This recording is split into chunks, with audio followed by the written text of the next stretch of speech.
datang di Kampus Pejuang Pendidik, Pendidik Pejuang.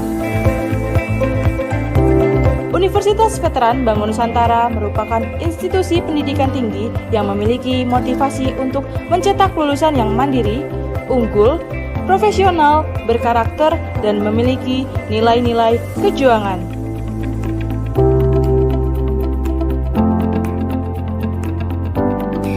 Saya Rektor Universitas Veteran Bangun Nusantara, Profesor Dr. Farida Nugrahani Magister Humaniora. Misi Universitas Veteran Bangun Nusantara adalah terwujudnya universitas yang unggul, berkarakter, mandiri, dan memiliki nilai-nilai kejuangan.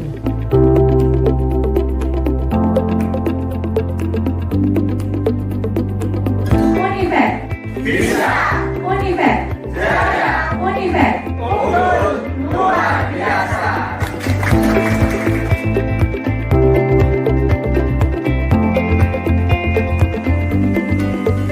Kampus Universitas Veteran Bangun Nusantara terdiri dari 6 fakultas unggulan dan 1 program pasca sarjana. Univet Bantara memiliki peringkat ke-97 antar perguruan tinggi se-Indonesia, dilansir melalui website EduRank.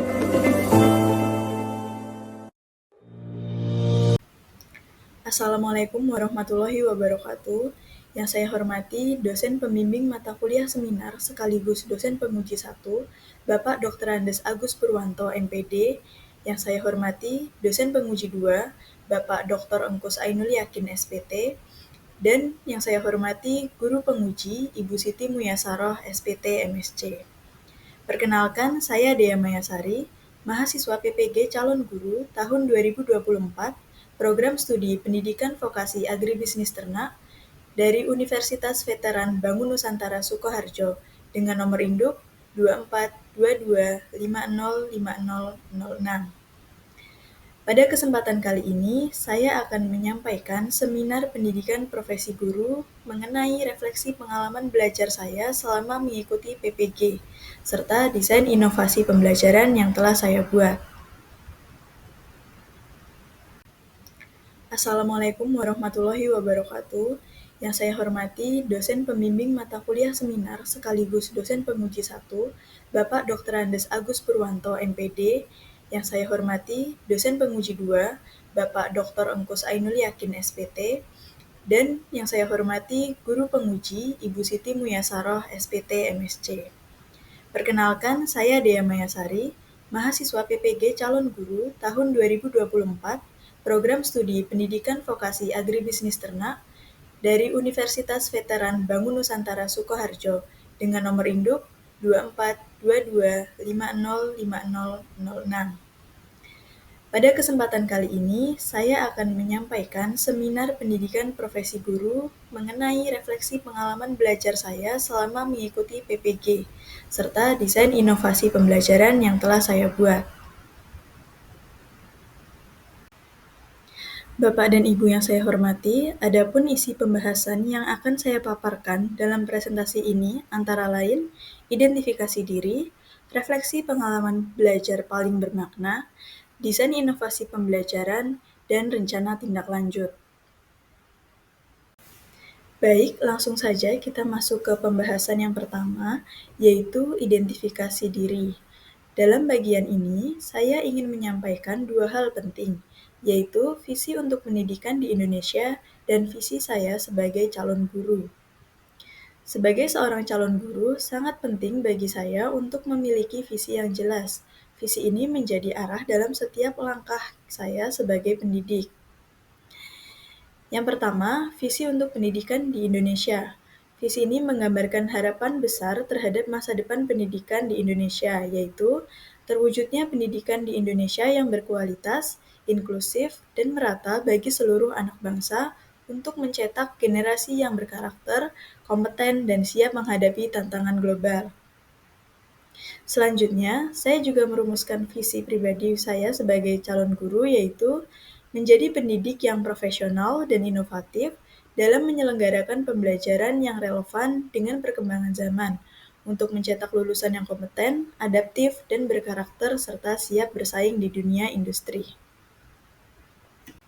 Hal yang saya lakukan untuk mencapai visi sebagai calon guru yaitu, yang pertama, meningkatkan kompetensi diri.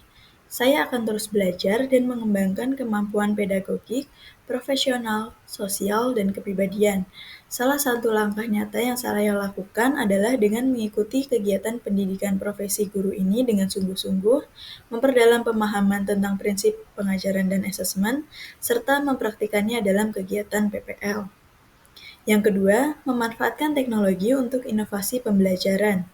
Saya memanfaatkan teknologi seperti Canva, video pembelajaran, dan aplikasi pendukung lainnya untuk menciptakan pembelajaran yang menarik, interaktif, dan relevan dengan kebutuhan peserta didik. Yang ketiga, menanamkan nilai karakter dan soft skill dalam pembelajaran. Selain pengetahuan dan keterampilan teknis, peserta didik juga harus dibekali dengan karakter dan soft skill agar mampu bersaing di dunia kerja. Oleh karena itu, saya berupaya untuk menanamkan nilai-nilai seperti nilai disiplin, tanggung jawab, kerjasama, dan kejujuran dalam setiap kegiatan belajar. Salah satu contohnya adalah dengan menerapkan kerja kelompok dalam proyek, serta membiasakan refleksi diri di akhir pembelajaran. Selama saya mengikuti PPG Calon Guru di Universitas Veteran Bangun Nusantara Sukoharjo, banyak sekali hal baru yang saya dapatkan. Pada semester 1, saya mempelajari filosofi pendidikan Indonesia, pemahaman tentang peserta didik dan pembelajarannya, inovasi kejuruan, prinsip pengajaran dan asesmen, praktik pengalaman lapangan 1, pembelajaran berdiferensiasi, serta pencegahan dan penanganan kekerasan seksual.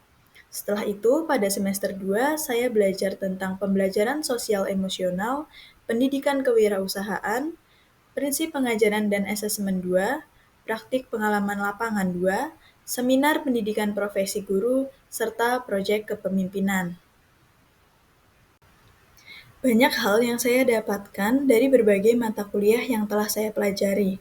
Seluruh mata kuliah memberikan pengalaman yang sangat berarti bagi saya.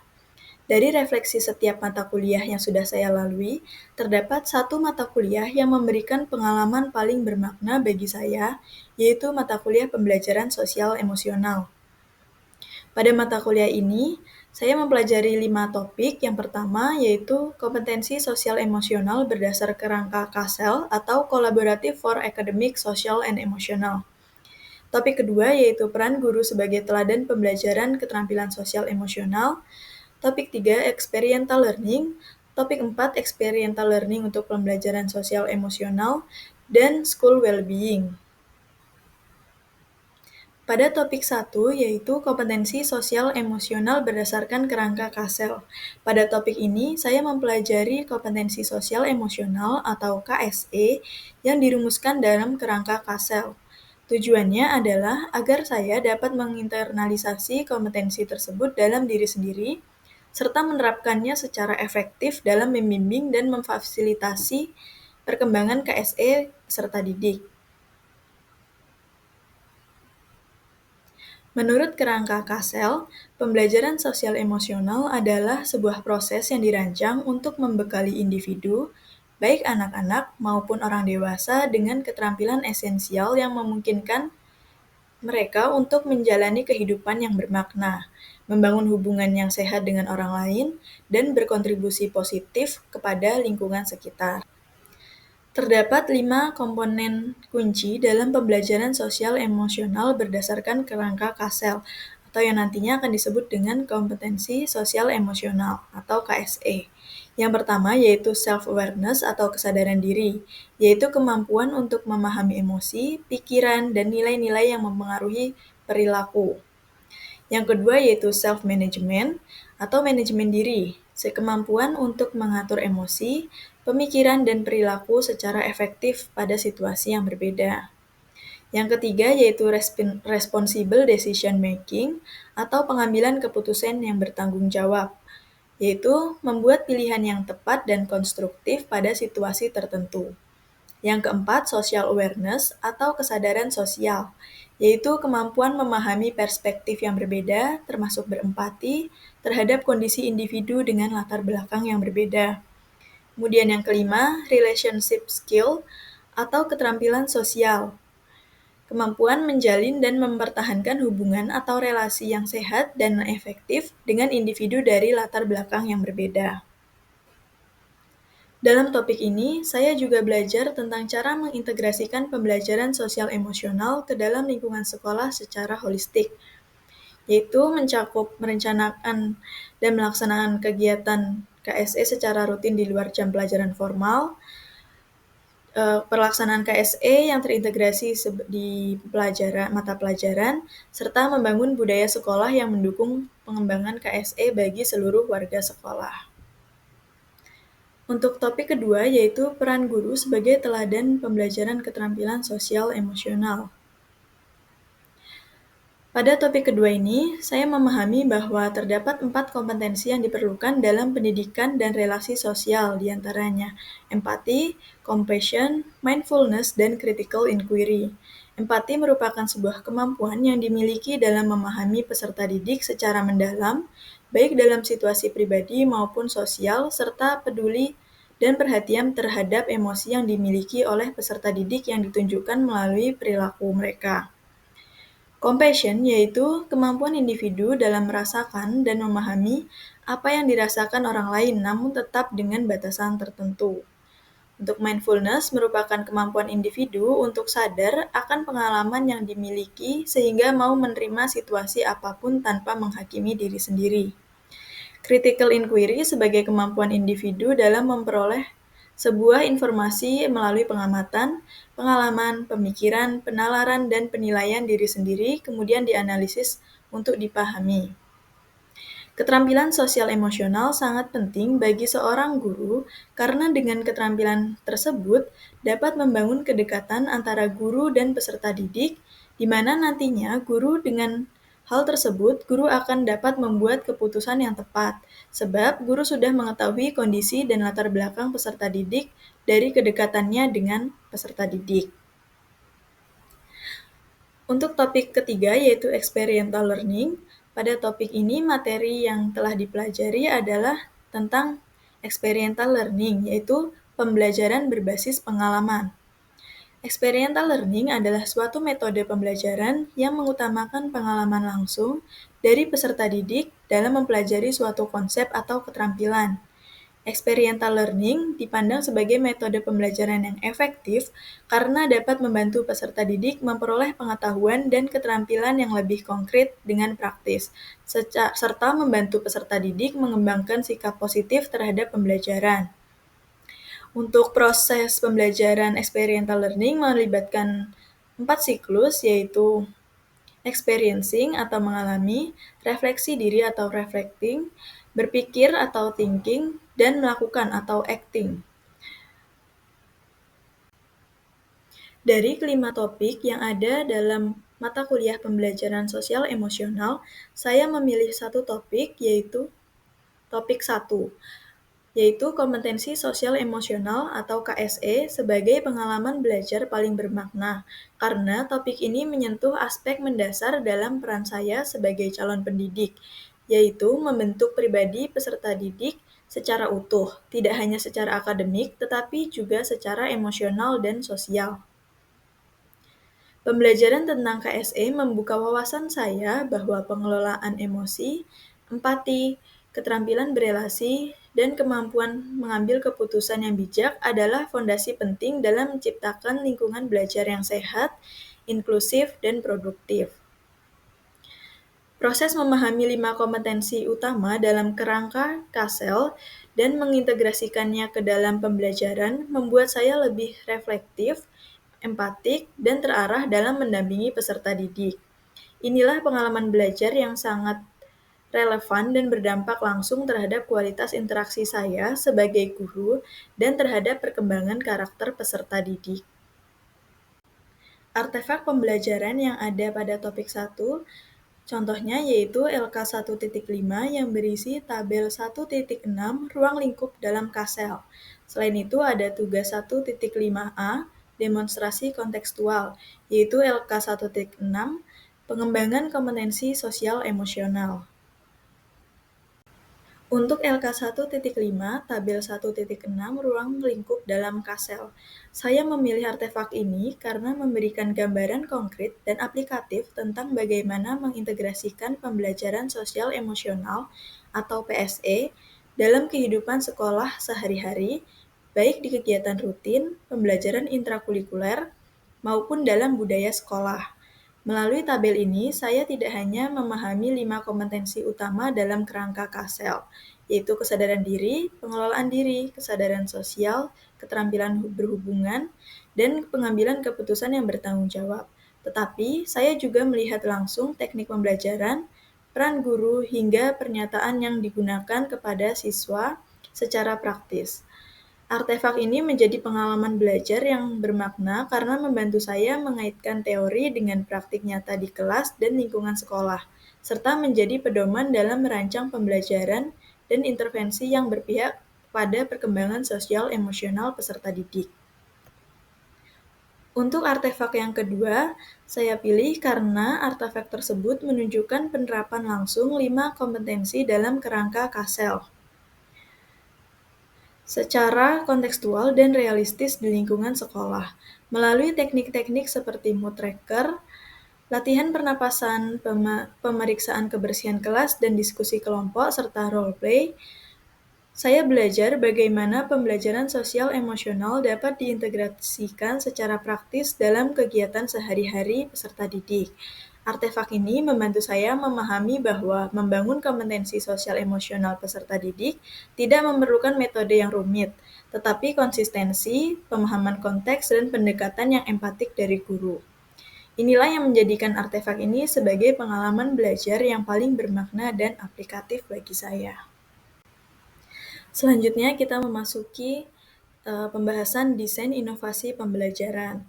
Untuk inovasi pembelajaran yang saya buat yaitu ada modul ajar yang berbasis pendidikan sosial emosional, kemudian ada papan emosi yaitu papan aku hari ini, di mana peserta didik dapat menggambarkan emosinya lalu menempelnya pada papan aku hari ini.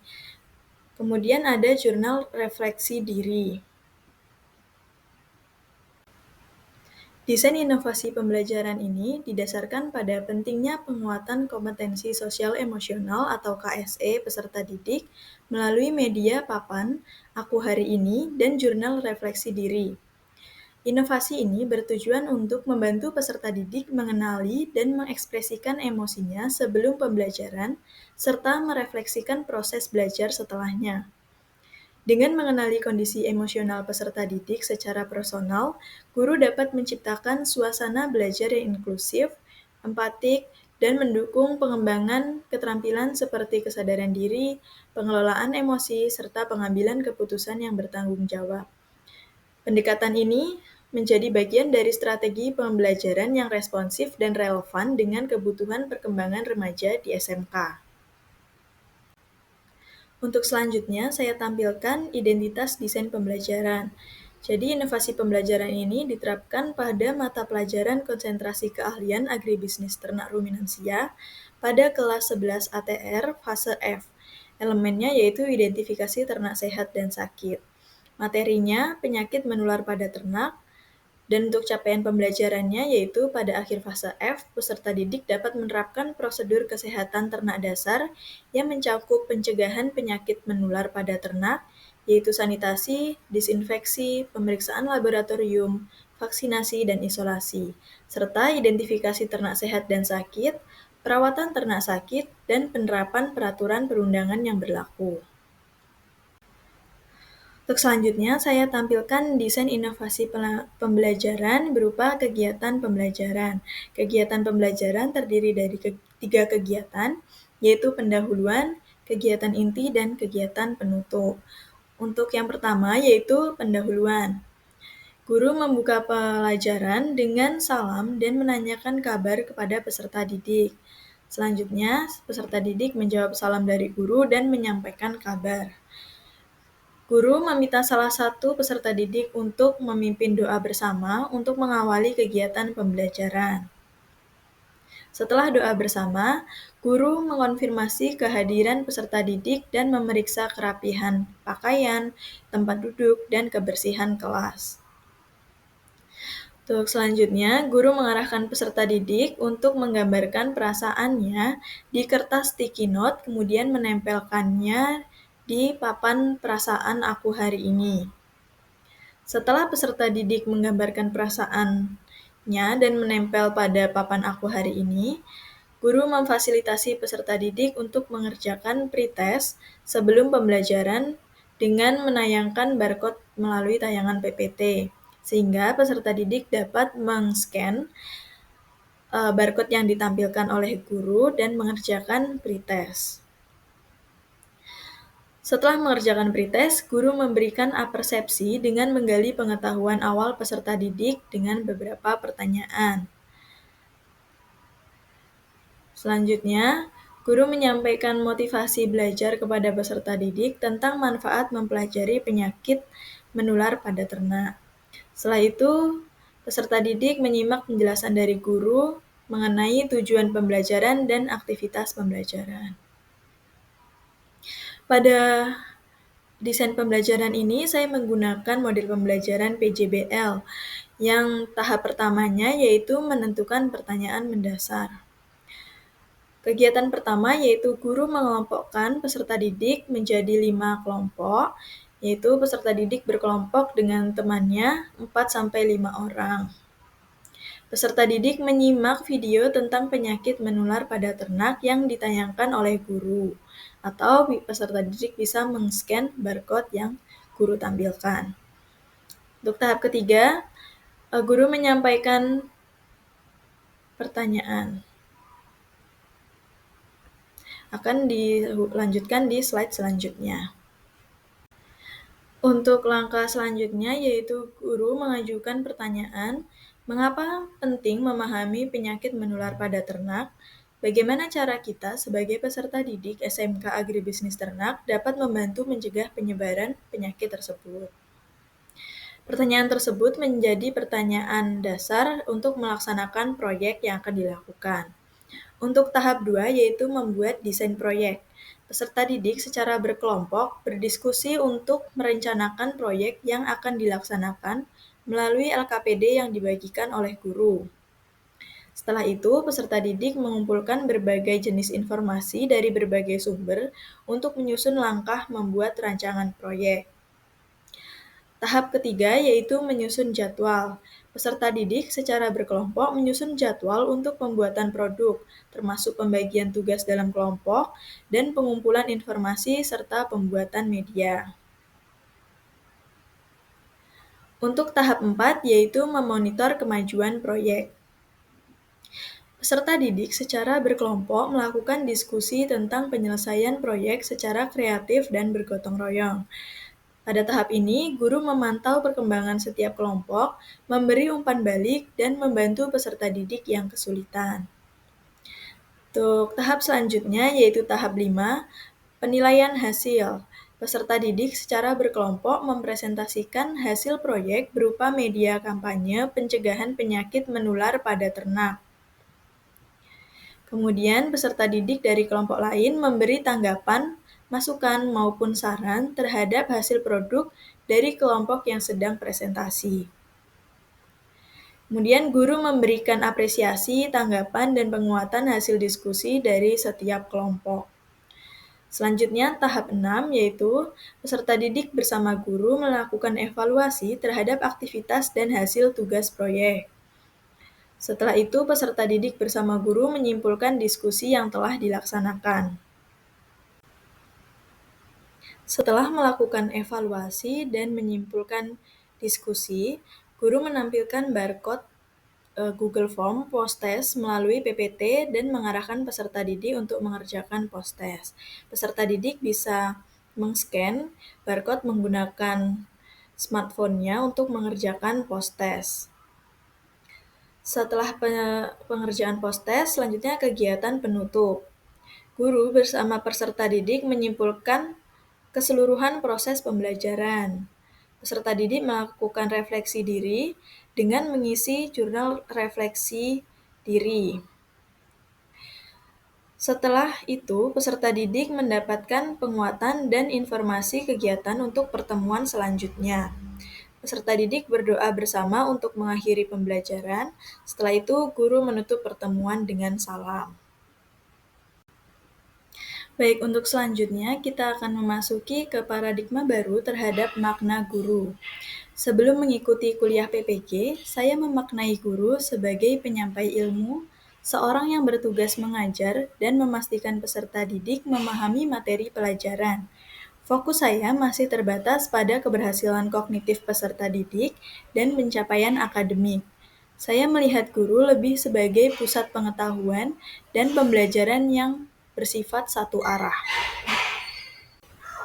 Namun, setelah menjalani proses PPG, saya memaknai guru sebagai fasilitator pembelajaran dan pembentuk karakter yang tidak hanya mengajar, tetapi juga menginspirasi, membimbing, dan membangun suasana belajar yang positif. Guru adalah pembelajarnya sepanjang hayat yang harus adaptif, reflektif, dan kolaboratif. Saya juga memahami bahwa keberhasilan pendidikan tidak hanya ditentukan oleh seberapa banyak materi yang diajarkan, tetapi juga seberapa dalam guru mengenali potensi, emosi, dan latar belakang peserta didik. Ada beberapa hal penting yang akan saya lakukan ketika memulai karir saya sebagai guru. Yang pertama yaitu mengenali karakter peserta didik. Saya akan berusaha untuk memahami latar belakang, minat, kebutuhan, serta gaya belajar peserta didik. Dengan mengenali karakter peserta didik, saya dapat menyusun strategi pembelajaran yang lebih efektif dan relevan, sehingga tercipta suasana belajar yang kondusif dan mendukung perkembangan setiap peserta didik. Hal yang kedua yaitu menumbuhkan budaya disiplin, jujur, dan bertanggung jawab. Sebagai seorang guru, saya harus menjadi teladan dalam hal disiplin, jujur, dan bertanggung jawab. Oleh karena itu, saya akan menerapkan kedisiplinan dalam hal waktu dan pelaksanaan pembelajaran. Pada saat yang sama, saya juga akan membimbing peserta didik untuk menanamkan nilai-nilai serupa agar peserta didik dapat bersikap disiplin, jujur, dan bertanggung jawab dalam kehidupan sehari-hari. Selanjutnya yaitu membangun komunikasi yang baik. Saya akan membangun komunikasi yang baik dengan peserta didik maupun dengan rekan guru. Komunikasi yang efektif akan memperkuat kerjasama, memudahkan pemecahan masalah, dan menciptakan iklim sekolah yang harmonis. Selanjutnya yaitu saya akan meningkatkan kompetensi pedagogik, kepribadian, sosial, dan profesional. Kompetensi pedagogik yaitu kemampuan dalam merancang pembelajaran yang menarik, memahami gaya belajar, latar belakang, dan kebutuhan peserta didik, serta mampu menciptakan suasana kelas yang menyenangkan. Untuk selanjutnya, kompetensi kepribadian yaitu memiliki integritas, stabil secara emosional, serta mampu menjadi panutan dalam bertindak dan bersikap. Untuk kompetensi sosial yaitu mampu menjalin komunikasi yang efektif dengan peserta didik, orang tua, rekan sejawat, dan masyarakat demi mendukung proses pendidikan yang kolaboratif. Kompetensi profesional yaitu penguasaan materi ajar secara mendalam, mengikuti perkembangan ilmu pengetahuan dan teknologi, serta mampu mengaitkan materi dengan kehidupan nyata agar pembelajaran menjadi lebih kontekstual dan bermakna. Baik, kita sudah sampai di bagian kesimpulan. Dari presentasi yang sudah saya sampaikan, dapat disimpulkan bahwa penerapan pembelajaran berbasis kompetensi sosial emosional atau KSE memperkuat perwujudan visi saya sebagai pendidik yang profesional dan inovatif. Dengan mengintegrasikan KSE ke dalam proses belajar, saya tidak hanya membekali peserta didik dengan pengetahuan dan keterampilan, tetapi juga menumbuhkan kesadaran diri, kemampuan manajemen diri, dan kemampuan berinteraksi secara positif. Hal ini menjadi fondasi penting dalam mencetak lulusan yang tidak hanya kompeten, tetapi juga berkarakter. Demikianlah presentasi yang dapat saya sampaikan terkait seminar PPG yang berisi refleksi pengalaman belajar dan desain inovasi pembelajaran. Terima kasih atas perhatiannya Bapak dan Ibu penguji. Apabila ada salah kata, saya mohon maaf. Saya akhiri. Wassalamualaikum warahmatullahi wabarakatuh.